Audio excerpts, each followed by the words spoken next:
Welcome to the Key Chapters of the Bible podcast. This is a daily podcast that's going through the key chapters of God's Word.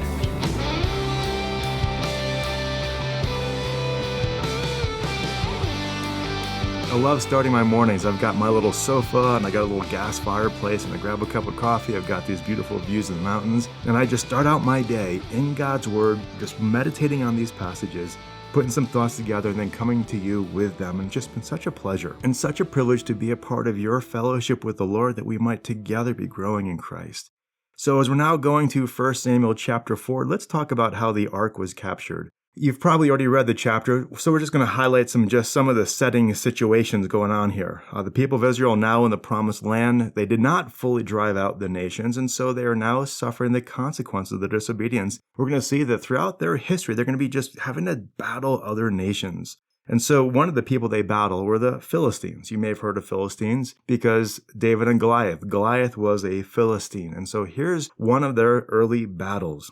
Getting into our passage here. Verse 1 starts on out, the Philistines are near a place called Aphek, and so the Jews want to go on out and defeat them. Now this location, Ebenezer and Aphek, they're something along the lines of 20 miles or so west of Shiloh. Remember, Shiloh was the religious hub of the region at that time. And this area is also about 15 to 20 miles northwest of Jerusalem. Now, Jerusalem really isn't a major city back then, but at the same time, just kind of helping you know the rough area. It's northwest of Jerusalem.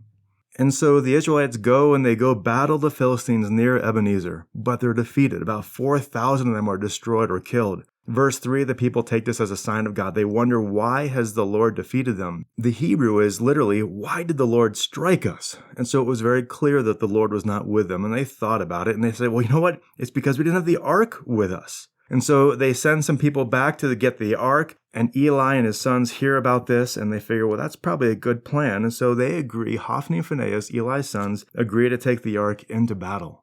And so they bring the ark on back to the battlefield, and when the Jews see it, they're just so excited because, well, that's obviously the solution to our problems. In verse 6, the Philistines hear this upcry, and they're wondering what's going on. In verse 7, they figure out, oh, it's because the ark is there. Now we're dead. And they're terrified. In verse 9, they say, you know what? Let's just galvanize. Let's be men. Let's just fight our hardest. And so in verse 10, they fight and defeat the people of Israel, and 30,000 Israeli foot soldiers are killed. And those are heavy losses in any battle. Verse 11 tells us also that Hophni and Phinehas were among the dead, and worst of all, the Philistines had captured the ark. And so with this defeat, a messenger runs from the battle to Shiloh, where Eli and the people are. Eli hears the news of the death of his sons in verse 17. He seems to take that all kind of in stride. After all, it is a fulfillment of prophecy. But when he hears the ark of God was captured by the Philistines, oh, this is too much for Eli. He falls off his seat and breaks his neck and he dies. And things continue to go bad because Phinehas' wife, she was pregnant and she hears the news that her husband and her father-in-law are now dead. She collapses and gives birth. And as she's about to die, she names the baby Ichabod, which means, where is the glory? And this whole tragic scene serves to underscore the obvious displeasure of God over his people. And so that's the passage. That's 1 Samuel chapter 4. Now, why is this a key chapter in our study of the Bible? Well, here's a couple reasons. First, this is giving us the backstory of the transition from the Judges to Samuel. At this point, Samuel is something of a young man. He's maybe 29, 30, in that range or so. And now he's going to have tremendous responsibility placed on his shoulders, and he's going to be leading Israel for the rest of his life. We're going to see that Samuel is a faithful, devout leader whom God uses to bring about something of a revival among the people as he turns them back to God, and God even uses him to anoint Israel's first two kings. Second, this chapter is helpful to just see a couple things that we even speak of in our own day, kind of how they tie back to this passage. For instance, we sing this song. It's a hymn, Come Thou Fount of Every Blessings. And I'm not going to sing for you, but it includes a well-known phrase, Here I raise my Ebenezer. And when you sing that, you're like, what is going on? Well, that phrase is referring to the victory that Samuel has actually in 1 Samuel 7:12. But the victory there is so sweet and joyful because of the loss here.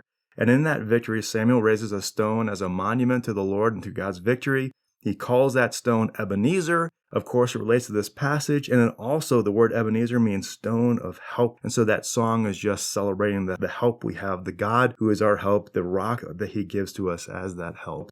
Now, there's also another term that we use in today's phraseology that comes back to this passage also, and that's the word Ichabod. Sometimes we might use the word Ichabod if we were just talking about something where there's just great distress and it just seems like God's judgment is upon us or upon a situation. He's removed his blessings, his presence. And we might say, well, it just seems like it's Ichabod. And that term originates to this passage here. Fourth, the ark is captured here, and we're going to skip over chapters 5, 6, and 7, but if you read those passages, or if you read those passages, you're going to see that the ark brings great suffering on the Philistines. So they're going to return it back to the people of God in Beth Shemesh in chapter 7, but the people there disregard the holiness of God, and they open the ark, and thousands die. And that is the event that is referred to in the movie The Raiders of the Lost Ark. Remember at the end where he says, Harrison Ford says, don't open the ark or don't look in the ark? Well, he's referring to this event there where the people look in the ark and they die. The ark is not something to play with. It is not a toy. Well, now as we wrap up this chapter, let me just kind of go over a couple takeaways from this passage here. For one thing, this passage shows us a common mindset that people have. These guys go into battle and they're like, what happened? Why'd we lose it? And they figure, well, it must be because we don't have the ark with us, which is basically a variation on rabbit's foot theology. It's thinking that somehow this actual physical thing has power.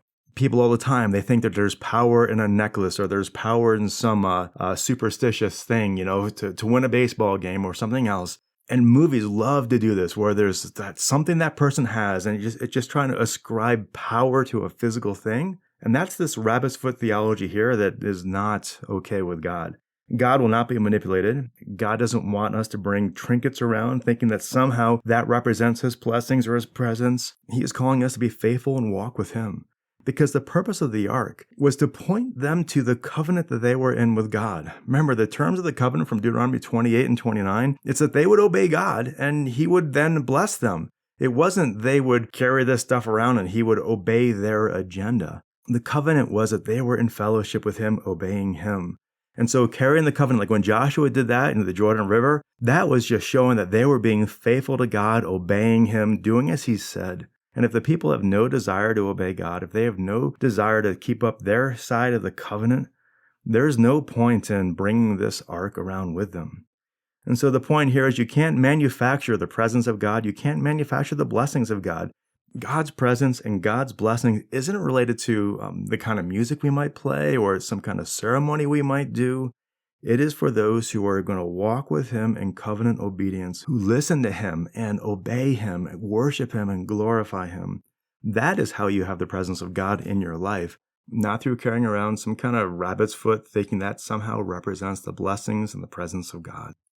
Another thing we're seeing here, we're seeing that even leaders are human and frail, and just because a leader is a part of something or condones something doesn't mean it's right.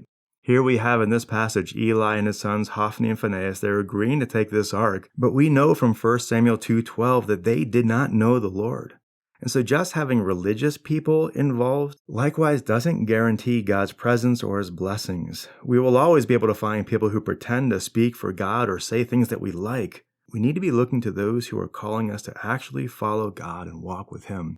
Those are the servants whom we should listen to, and that's what Samuel is going to do as he leads the people throughout the next several decades. And so those are some thoughts from this chapter here, and as you now go and just maybe spend some time with the Lord in prayer, maybe ask him to just guide you to where you're obeying, where you're not, and ask him to help you to see just what it means to walk with him in obedience and in fellowship with him. Also, this might be a good time just to pray for your leaders. If you go to Wellington Community Church, I know that myself and the other men would love and just so cherish your prayers. And if you go to another church, pray for your leaders and pray that your leaders be those who are like Samuel, just faithful to the Lord and walking with him. So thanks again for listening. So great to be a part of these studies with you. We look forward to seeing you tomorrow. Have a great day.